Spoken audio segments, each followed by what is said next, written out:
What's to me is a little different is when your generation was playing, there wasn't this elder statesman, there wasn't the prior generation, right? You guys were almost the first to do it.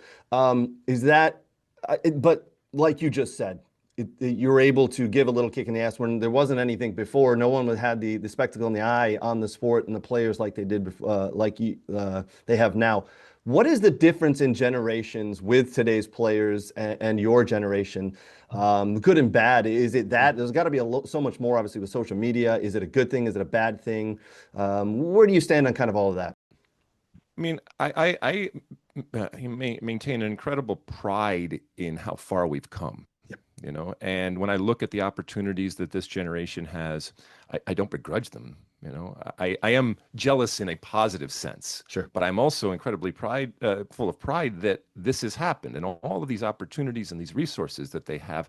That's a good thing. That's what we talked about for years. And Yeah. and just like a parent, if you will, you want to leave this next generation that you have been involved with and nurtured in a better place. And I certainly think that we can say that. But also with that comes expectation and higher expectation. Yep.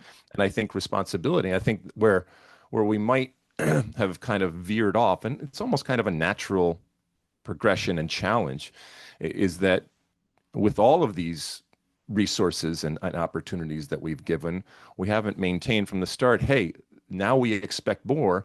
And it is, in a certain sense, easier for you, Hmm. and therefore you should be doing more than has happened in the past. And sometimes that's hard to say, and sometimes that's hard to hear in life, and certainly in sports out there. The players that we are talking about today, someday they are going to be in our position and doing the exact same thing to that next generation. And that next generation might look at them and say, "Well, you're a bunch of old farts, and you don't know what you're talking about."